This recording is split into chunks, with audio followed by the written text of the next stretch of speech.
자, 똑같이 교재 지금 여러분들 49페이지 가보시면 이제 보험금이 나오잖아요. 말 그대로 여기는 이제 우리가 이렇게 간단하게 생각하면 돼. 뭐냐면 지금부터는 수확량이 떨어지면 돈 주는 거야. 수확량이 떨어지면 돈 줘. 그래서 예를 우리 포도 같은 경우에는 조사 방법이 이럽니다. 방금 그랬잖아요. 포도는 2020년 11월 달에 우리가 가입을 해. 근데 포도, 복숭아, 자두도요. 무조건 우리 저가ऊ 착가수처럼 무조건 몇 월 달에 한 6월에서 7월 보통요. 이 사이에 무조건요. 6월 말. 우리 복숭아는 한 6월 한 7월이 되게 넘겠다. 한 7월에서 8월 이 사이라고 생각하시면 돼요. 7월 8일에 무조건 얘들 또 무슨 조사를 하냐면 착가수 조사해. 포도, 복숭아, 자두는. 우리 사과배, 단감, 떫은감은 우리가 저가ऊ 착가수 조사라고 표현했잖아요. 얘는 갖다 우리가 이제 착가수 달려있는 포도의 개수, 달려있는 복숭아의 개수, 달려있는 자두의 개수를 무조건 해요, 저희가. 근데 조사를 해보면 복숭아 조사가 진짜 어렵더라고. 왜 어렵냐? 개수가 너무 많아. 네. 수령이 진짜 한 15년 막 넘잖아. 막 복숭아 600개 막 달려있더라고. 너무 힘들어. 그 일이 힘든 게 아니라 뭐가 힘드냐? 이 가지가 내가 샜나 안 샜나 이게 헷갈려 버리는 거야. 정말로. 온통 다 복숭아니까. 그래도 복숭아는 다 저기 하잖아요. 우리 유대재배 하잖아. 봉지 다 씌우잖아요. 다 봉지를 씌워갖고 다 노랗게 달려있잖아. 노랗게. 그럼에도 불구하고 워낙 많으니까 내가 쟤를 샜나 안 샜나 헷갈려. 정말로. 너무 많으니까. 그래서 복숭아 착가수가 의외로 어렵더라고. 그 일이 힘든 게 아니라 내가 나를 못 믿는 거야. 내가 나를 못 믿는 건 뭐예요? 저 가지를 내가 샜나 안 샜나 헷갈려 버려. 아무튼 어쨌든 이 착가수 조사를 무조건 해요. 그래서 그 과수원에 착가수가 무조건 있는 거야. 착가수가 무조건. 착가수를 조사를 해. 그럼 얘가 결론은 이제 우리가 과중을 곱하게 되면은 착가량이 되잖아요. 얘가 착가량이야. 그럼 얘가 이제 과중을 곱하면 얘가 착가량이야. 그러고 나서 그 이후부터 이제 막 재해가 발생을 하면 우리가 줄어든 양, 즉 낙과가 되었다, 낙과량. 또 착가 피해가 있으면 착가 피해량, 즉 감수량이 발생하잖아요. 그 이후부터 조사에서 착가량에서 감수량을 빼게 되면 얘가 이제 우리 집에 뭐가 되냐면 우리 집에 수확량이 되는 거야, 수확량. 그러면 나는 보험 가입할 때 뭐가 된 거예요? 10,000kg을 보험 가입을 했는데, 자, 이렇게 이 조사를 해서 수확량이 나왔잖아. 우리 집에 수확량이. 조사했더니 우리 집에 수확량이 7,000kg 나왔네요. 그러면 결론은 몇 킬로그램이 없어져 버린 거예요? 3,000kg이 없었네요. 이 줄어버린 거에서 돈 주세요. 이 방식이야. 그래서 이걸 갖다 우리가 수확감소 보장 방식이라고 표현하는 거야. 수확량이 떨어졌구나. 그래서 이 방식에 의해서 우리가 이제 보험금을 정리를 하는 거예요. 그러면 지금 말한 것처럼 똑같이 어때요? 우리는 이 평년 수확량을 구해야 되잖아요. 평년 수확량. 우리 이 과목에서는 이 수확량 산출이 관건이지만 이 과목에서는 이 평년 수확량이 더 중요해. 그래서 일단 보험금을 하기 전에 똑같이 자, 여러분들 교재요. 51페이지를 가보면 자, 계약 인수부터 정리하고 앞으로 넘어가겠습니다. 교재 자, 51페이지 가보시면 자, 인수가 나와요. 자, 봐봅니다. 일단 이제 포도보험은 똑같이 전국 어디나 다 가입할 수 있습니다. 그리고 두 번째 보험 가입 자격 봐보시면 농업경영체에 등록되어 있으면 가입할 수 있고요. 그리고 가본에 가시면 역시 가족명이 안 되고요. 즉 실제적으로 경작하는 사람이 보험 가입자고요.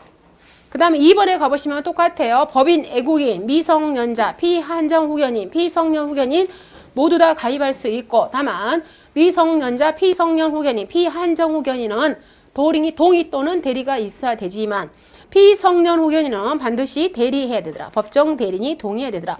그리고 보험 가입 금액도 우리 저가전 종합위험 상품처럼 최저 가입 금액이 200만 원. 그리고 200만 원이 미달되었다. 그러면 같은 동리를 묶어요. 몇 개를? 2개만. 그래서 200만 원 이상이 되면은 보험 가입 가능. 똑같아요. 일단은 이 가수원이 200만 원 이상이 되면은 걔는 단독 가입. 그런데 200만 원 미만이 되었다. 그랬을 경우에는 같은 동리에 소재하고 있는 몇 개? 2개의 과수원을 묶어서 200만 원이 넘으면 하나의 과수원으로 보고 보험 가입을 할 수 있다. 이 내용 같습니다. 자, 그 다음에 그 3번에 가보시면 거기 3번 비가림 시설 봐봐요. 자, 자, 비가림 시설은 단지 단위로 가입을 하는데 최소 가입 면적이 있습니다. 200제곱미터 이상. 비가림 시설의 최소 가입 면적은 200제곱미터 이상. 일단 시설이기 때문에 면적으로 하더라. 우리 과수, 포도에 대해서는 200만 원. 그런데 우리 저기로요. 비가림 시설은 얼마? 200제곱미터. 그럼 200제곱미터에다가 18,000원. 그것이 최소 우리 비가림 시설에 대한 보험 가입 금액이 되겠죠. 그래서 자, 그리고 거기에 보시면 비가림 시설은 제곱미터당 18,000원. 그리고 80%에서 130% 이내에서 10% 단위로 가입할 수 있더라. 그 다음에 하단에 보시면 자, 인수 제한 들어가겠습니다. 금수전. 얘를 이렇게 하라겠죠. 금수전, 홍가, 시판, 그 다음에 영농, 하, 일, 기 이렇게 암기를 해 가겠습니다. 일단 금액 방금 얼마? 200만 원 미만은 보험 가입할 수 없다 됐습니다. 그 다음 뒷장에 가보시면 자, 수령입니다. 수령, 우리 사과, 단감, 떫은감은 3, 4, 5, 3, 5 이렇게 암기하셨잖아요. 일단 포도는 몇 년 이상? 3년 이상이야만이 보험에 가입할 수 있더라. 얘는 가입연도 기준이야. 근데 우리가 포도는 2020년도 가입해서 수학연도는 다음 년 넘어간다겠죠. 그럼 이 포도는 수학연도로 만약에 물어봤을 때는 몇 년 이상? 4년 이상. 가입연도는 3년 이상.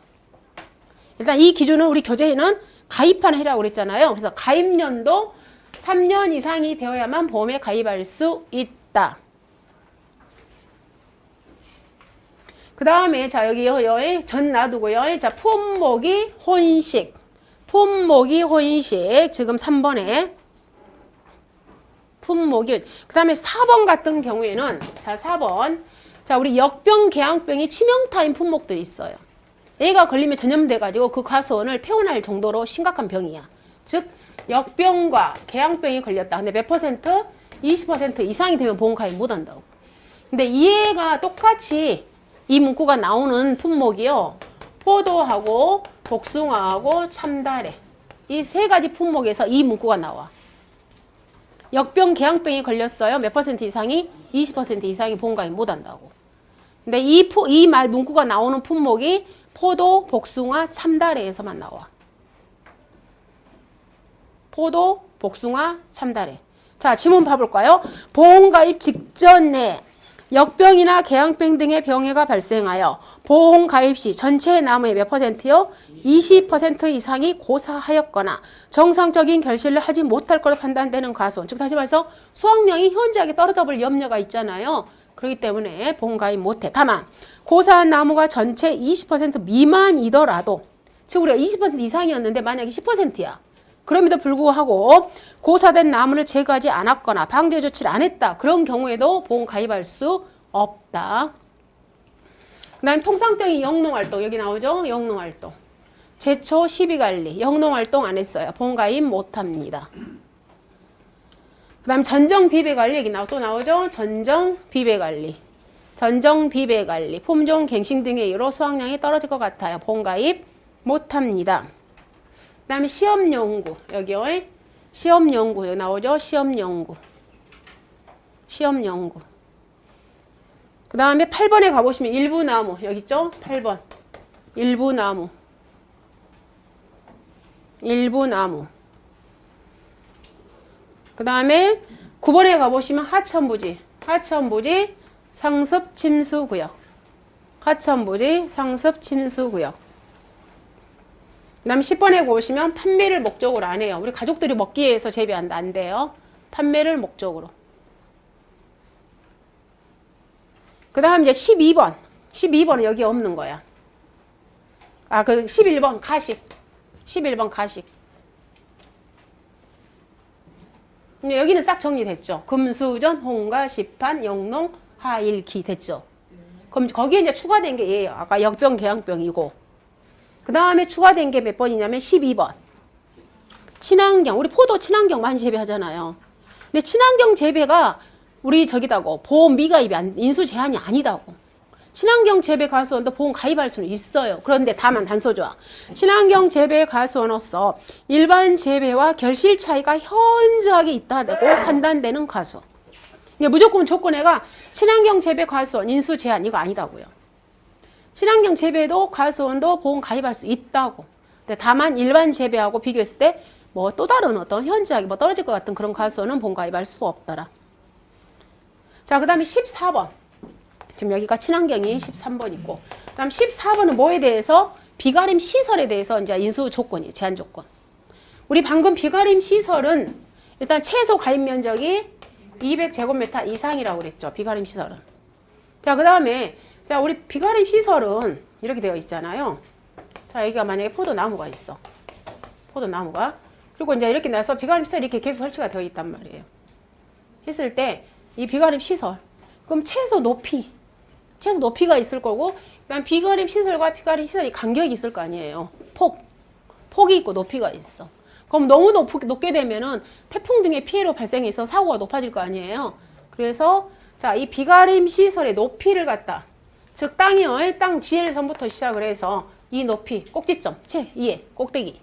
그래서 여기를 갖다 우리가 용마루 동자, 우리 한자로요, 용마루 동자를 써서 자, 여기 바닥부터 우리 비가림 시설 높이, 이 최고 높이를 갖다 우리는 동고라고 그래, 동고.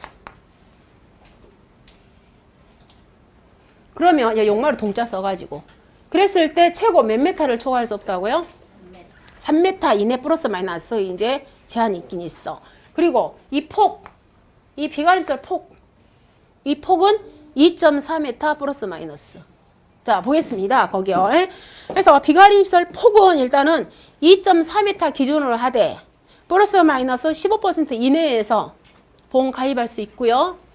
그 다음에 방금 비가림 시설의 높이, 동고는 일단 기준이 3m야. 그래서 3m 플러스 마이너스 5% 이내에서 어쩔 수 있다? 보험 가입할 수 있다. 비가림 시설이 너무 높아도 안 된다는 거예요. 우리 포도가 보통 주간거리 있잖아요. 이 포도 한 나무당 주간거리가 기본 평균이 2.4m야. 그래서 이제 우리 비가림 시설은 포도 2로 씌워지니까. 그죠? 그래서 우리 비가림 시설도 기본 폭이 2.4m를 기준으로 하는 거예요. 인수 제한.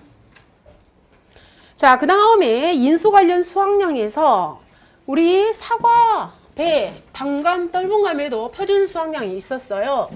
역시 당연히 우리 포도에도 표준 수확량이 있을 거고, 그리고 우리 방금 포도, 과수에 대해서 보험 가입 금액 설정은 가입 수확량 곱하기 가입 가격이더라.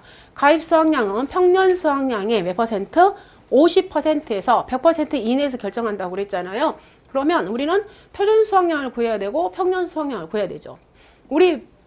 우리요, 저가전 종합이 없어서 사과의 표준 수확량 어떻게 구했어요? 사과? 즉 품종별. 만약 후지다 그러면 얘가요, 후지에 대한 표준 수확량 곱하기 해당 나무 수. 그죠? 만약 후지가 한 주당 표준 수확량이 10kg이에요. 5년짜리가.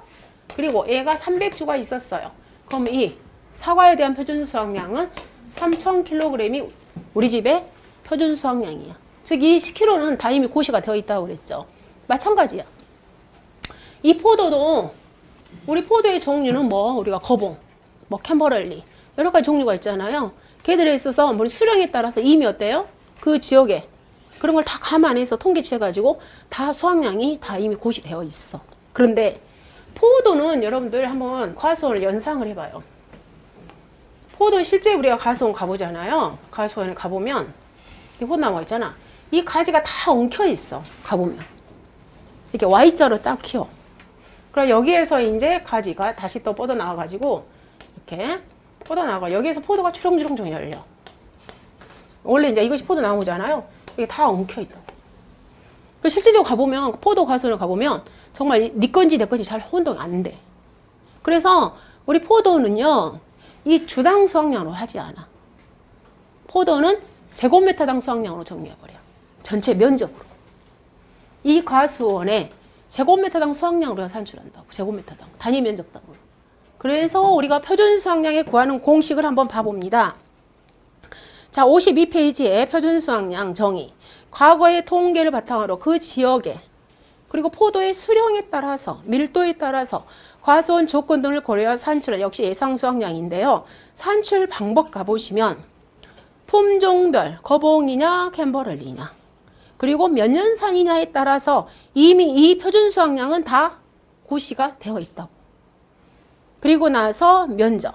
근데 이 면적을 갖다가 우리는 환산을 시켜요. 즉 우리 집에 주수가 몇 주 있어요. 그리고 그 주에 한 주에 주간거리 곱하기 열간거리로. 원래는 거기가 우리처럼 봐보시면 이렇게 되잖아요. 즉 한 주당 이미 어때요? 이 표준 수확량에다가 우리 가입 주수 하게 되면 얘가 우리 집의 표준 수확량이 되겠잖아요. 그런데 얘가 주당 표준 수확량이 뭐라고요? 얘가 제곱미터당 수확량이라고. 얘가 단위 면적당 수확량이야. 얘는 가입 주당 수확량이 아니라.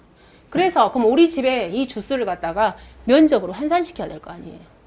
그럼 당연히 면적을 환산시키면 우리 집에 500주가 있어요. 한 주당 제식 면적. 한 나무가 차지하는 면적이 2제곱미터예요. 그럼 얘가 뭐가 돼버려요? 면적이 돼버리잖아. 우리 과수는 면적이 돼버리잖아. 응? 즉 면적으로 환산시킨다고. 그래서 여기서 말하는 이 수확량이 뭐라고요? 제곱미터당 단위 면적당 수확량이라고. 그래서 거기 봐보시면 자 표준 수확량 구하는 공식은 품종별, 수령별, 표준 수확량 이것이 제곱미터당 수확량을 말한다고요. 주당 수확량이 아니에요. 곱하기 면적이더라. 그러면 면적이라는 것은 우리 집의 전체 주수 곱하기 주간거리, 열간거리. 주간거리, 열간거리라는 것은 우리 나무 한 주당 제식 면적, 식재 면적이었잖아. 한 나무가 차지하는 면적. 여기 한 나무가 차지하는 면적. 주간거리, 열간거리. 식재 면적. 그럼 우리 집의 전체 과수원 면적이 되거잖아요. 그렇죠? 그럼 자 우리 집에 이 면적을 찾는 방법을 한번 볼게요. 그래서 예전에 2회 때 이게 그냥 이렇게 쓰라고 2회 때 시험에 한번 나온 적이 있어요. 이걸 전체를 쓰라고 서술형으로. 근데 계산 문제는 아직 안 나왔어. 근데 6회 때는 우리 밤에서 표준 수확량 문제가 나왔잖아요. 거기는 이제 실제적으로 표준 수확량을 산출하게끔. 그래서 여기 문제를 한번 봐봐요. 그래서 우리가 표준 수확량은요. 시험에 나온다고 하면 딱 있어. 작년에 제가 계속 강조했어. 표준 수확량을 만약에 산출하라고 하면 문제는 딱 뻔하다고. 지금처럼 포도, 밤. 그 얘는 특이한 게 없거든요. 포도, 밤. 그 다음에 이제 참다래 쪽에 가서. 그 얘는 뻔하거든요. 근데 역시 작년에 밤에서 나왔어. 그 포도는 2회 때 서술형으로 나왔어. 또 나오는 계산 문제로 나올 수 있는 거지. 자, 봐봐요. 일단 표준 수확량 구하는 공식 했고, 그 다음에 면적이라는 것은 우리 한 나무가 차지하는 제식 면적. 그걸 갖다 우리는 주간거리 곱하기 열간거리라 하더라. 그리고 우리 과수원의 가입 주수를 곱하더라. 그러면 이 나무에, 자, 사과나무가요, 아니, 포도나무가 총 이렇게 있어. 이렇게 쭉 일렬로 있고, 그 다음에 또 있어. 이제 2열이 있겠죠. 그죠? 그럼 이 나무, 한 나무, 자, 포도나무, 나무 때. 이 나무가 차지하는 면적은, 그죠? 여기서 여기까지죠. 이 나무가 차지하는 면적은. 그리고 또 이 나무가 차지하는 면적은 여기서 여기까지. 이 나무가 차지하는 면적, 얘가 차지하는 면적도, 그죠? 그잖아요. 우리가 면적이 차지하는 면적. 또 얘도 여기서 여기까지. 얘도 여기서 여기까지. 차지하는 면적이. 한 나무가 차지하는 면적. 그죠? 주간, 즉, 주간거리. 이제 주간거리. 나무와 나무 사이.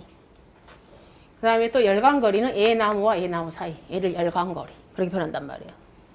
그러면 주간거리 측정하는 방법, 열간거리 측정하는 방법. 지금 이걸 말하는 거야. 즉, 한 나무가 차지하는 식재 면적. 이런 가로 곱하기 세로잖아요. 한 나무의 식재 면적은, 즉, 제식 면적은 가로 곱하기 세로. 주간거리 곱하기 열간거리야. 한 나무가 차지하는 면적은. 식재 면적. 가로 곱하기 세로. 자, 했을 때, 자, 봐봅니다. 거기. 주간거리, 열간거리 측정 방법에 있어서 먼저 표본이랑을 선정하세요. 전체 이랑의 30%로. 그래서 우리가 전체요. 이랑이 몇 개 있다? 뭐 30개가 있다. 그럼 30%. 9이랑 이상을 선정하는 거야. 30에 30%. 9이랑 이상을 선정하세요. 그 말이고요. 그다음 두 번째, 한 일항당 연속되는 4개의 나무의 주간거리, 열간거리를 측정해서 평균치를 빼세요. 연속되는 4개 나무.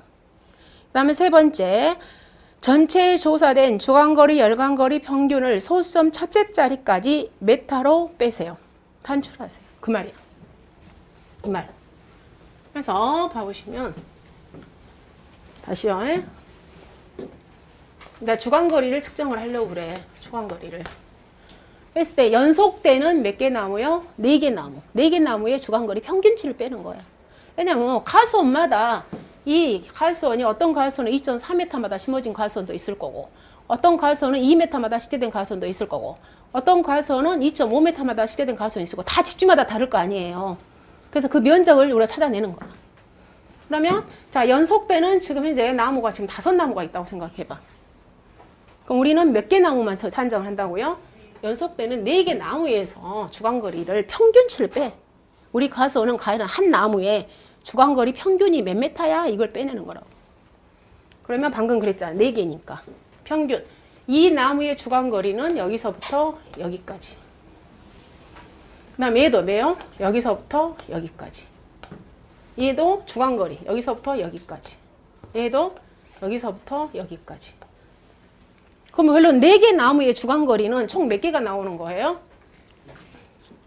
총 하나, 둘, 셋, 4개가 나오고 있잖아. 주간거리는. 그죠? 그러면 이 1번 나무의 주간거리가 만약에 2.5m예요.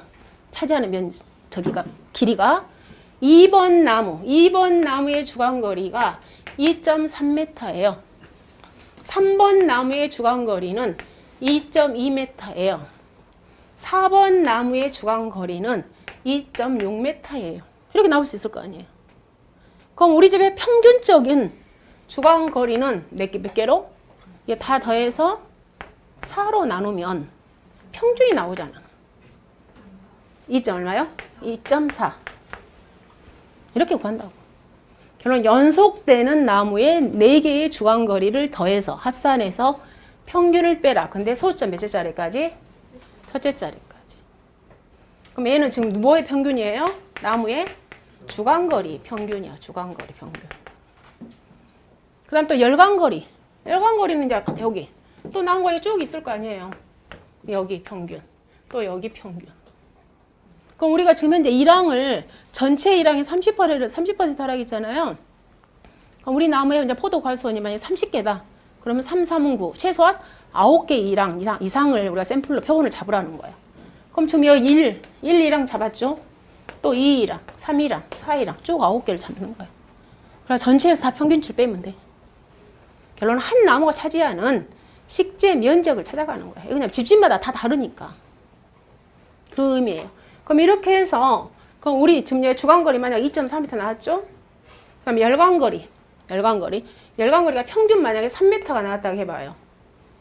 그럼 우리 집에 한 주당 제식 면적, 식재 면적은 주간거리 곱하기 열간거리니까 2.4m 곱하기 3m는 7.2 제곱미터가 되지. 한 나무가 차지하는 면적. 그럼 우리 가수원이 만약에 포도가 100주가 심어졌다고 해봐요. 우리 가수원이 포도가 100주가 있어요. 거기에다가 한 나무가 차지하는 면적이 7.2 제곱미터네요. 그러면 우리 전체 과수원, 포도 과수원의 포도 면적은 720? 네. 720 제곱미터가 되는 거지. 그럼 얘가 뭐예요? 우리 지금 현재 전체 카드, 우리 포도 지금 100주 과수원을 면적으로 우리가 뽑은 거야. 그랬는데, 그러면 우리 포도가의 표준수확의 그 동네가 1제곱미터의 포도가요, 10kg 나와요. 1제곱미터. 이건 이미 고시가 된 거라고. 1제곱미터 10kg가 나온다고 이미 되어 있다고. 그랬을 때, 우리 집은 720제곱미터이기 때문에, 우리 집의 표준 수확량 그럼 얼마가 되는 거예요? 7,200kg이 우리 집의 표준 수확량이 되는 거예요. 그러면 포도는 왜 이렇게 면적으로 주당 수확량을 안 빼고 면적으로 환산시켜 버리느냐? 그 이유가 뭐다고요? 네 건이 내 건이 잘 모르니까. 그래서 면적으로 해버려. 그럼 우리가 이렇게 면적으로 환산시키는 것은 제가 누구누구 있다고 그랬냐면 포도, 참다래, 감귤, 그 다음 유자. 얘네들은 다 면적으로 환산시켜버려. 그 나무의 특성상 그렇게 생각하시면 돼. 가보면 온 천장이 다 포도고 온 천장이 다 참다래구나 이렇게 생각해버리면 편해. 그래서 자 지금 이 설명한 것을 문제를 제가 거기다 냈어요. 봐보세요. 똑같이 그 봐보시면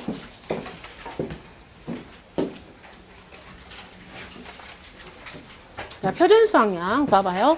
일단 품종이 우리가 뭐 거봉이나 캔버리 얘네들이 많잖아요. 그래서 있고 우리 집에 포도 지금 과수원이 300주야. 그리고 제곱미터당 수확량 줬잖아요. 제곱미터당 수확량을 5kg. 얘는 항상 이 조건 줍니다. 이 조건 그대로 쓰시면 돼요. 다시 말해서 이제 수령이 여기 지금 수령이 안 적어져 있는데 뭐 이제 조건 수령도 주겠죠. 뭐 수령이 5년 차에 그리고 품종이 캔버렐리에 제곱미터당 수확량이 5kg이에요. 이렇게 조건을 준단 말이에요. 그리고 이제 우리 전체 일항수가 20일항이야. 그러면 20일항에 30% 이상이니까 방금 표본일항을 최소 몇 일항 이상 잡아야 된다고요? 6일항 이상 잡았어. 방금 전체 일항에 30% 이상 잡으라 했으니까. 그랬더니 이제 우리가 주간거리, 열간거리 측정을 했습니다. 6일항에 대해서. 했는데 지금 여기 가보시면 여기는 주간거리층의 평균치를 아예 줘버렸어. 방금 아까 우리 이랬잖아요. 이렇게. 1, 2랑이 주간거리가 2.5m, 2.3m, 2m, 2.6m 이 합산을 조건해 줄 수도 있고요. 그럼 합계를 줘버리면 만약에 이 조건애가 지금 여기는 주간거리 평균이라고 조건을 줬잖아요. 근데 이 조건애가 주간거리 합계라고 나오면 그럼 뭐 예를 들어서 9.6이다. 합계라고 나오면 이 합계 나누기 몇으로? 뭔 6이요? 응? 아니, 예를 들어서 표본이랑 1, 2랑을 가지고 예를 들자면. 자, 표본이 1, 2랑에, 자, 표본이 1, 2랑에 주간거리 평균을 제가 지금 2.5m 줬잖아요. 근데 얘를 갖다가 만약에 표본이랑 1, 2랑에서 주간거리 합계로 해가지고 9.6이라는 숫자가 있었어. 합계로. 그랬을 경우에 9.6을 뭘로 나누면 돼요? 4로 나누면 되지. 예. 우리 방금 이렇게 하나, 즉 연속되는 나무의 주간거리가 몇 개니까? 하나, 둘, 셋, 네 개니까. 근데 여기 조건은 그냥 제가 바로 평균치를 줘버렸어. 바로 얼마를? 이 얘를 줘버린 거예요. 2.4m. 이 산출이 되게끔 이미 돼 있는 상태를 줘버렸다고요. 즉 1, 2랑의 주간거리의 평균치가 2.5m예요. 2, 2랑의 주간거리 평균치가 2.3m예요. 이렇게 다 평균치를 그냥 줬어요. 자, 그러면 먼저요. 여기다 공식을 쓰면 되겠죠. 우리 집의 표준수확량 구하는 공식은 거기에 그대로 즉 표준수확량 곱하기 뭐가 됩니까? 주수가 되더라. 근데 이 제곱미터는 표준수확량 이미 조건 줬죠. 얼마로? 거기 조건에 5kg 줬잖아요. 얘는 5kg. 거기 조건에. 그래서 뭘만 구하면 돼요? 주수. 근데 이 주수는 우리가 공식에 뭐라고 나왔습니까? 주간거리 곱하기 열간거리. 아니야, 여기가 면적.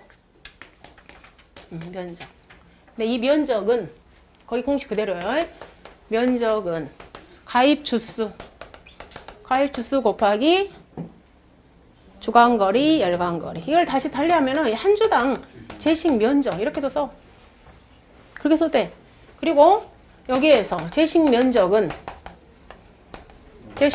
주간거리 곱하기 열간거리. 주간거리 곱하기 열간거리다. 그럼 이제 첫 번째 우리 뭔만 구하면 돼요? 주간거리 평균치.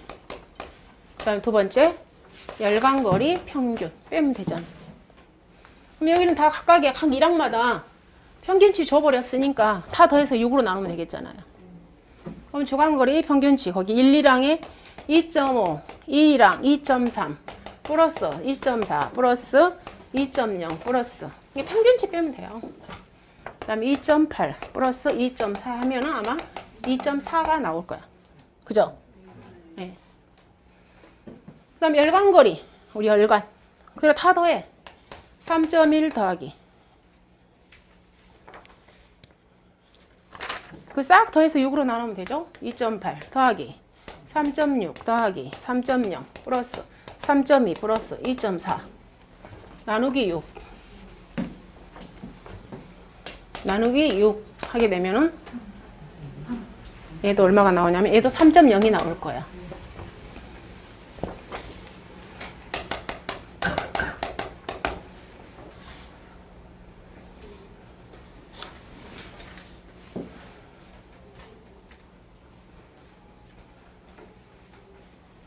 결론 한 나무의 주간거리가 뭐냐, 한 나무 열간거리가 뭐냐, 이것만 아시면 돼요. 그리고 우리 포도는 우리 집에 면적 제곱미터당으로 수확량을 구하더라, 이것만 아시면 돼. 그럼 이제 나왔죠? 여기 주간 제식 면적이 나왔잖아. 그럼 제식 면적은 주간거리 평균치가 2.4m예요. 우리 집에 한 주당 평균이 2.4m마다 심어졌다 이거예요. 그리고 열간거리는 3m예요. 그럼 똑같이 얘가 7.2 제곱미터. 즉, 한 나무의 우리 집의 제식 면적은 7.2 제곱미터예요.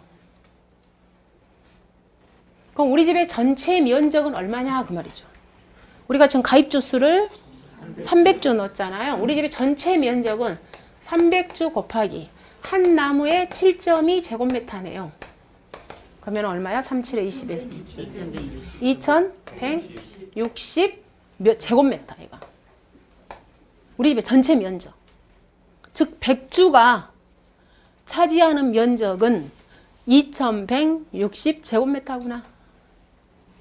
그럼 이제 우리 집의 표준 수확량 여기다가 5kg 제곱미터당 표준 수확량이 5kg 곱하기 2160 제곱미터는 10,800kg이 우리 집에 해당되는 뭐가 된다고요? 표준 수확량. 우리 집의 표준 수확량. 그래서 표준 수확량은 밤하고 포도만 정리하시면 돼. 다른 것은 뭐 이렇게 계산하는 게 없어요. 근데 작년에 이제 밤이 나왔으니까. 그리고 포도도 서술형으로 한번 나왔어.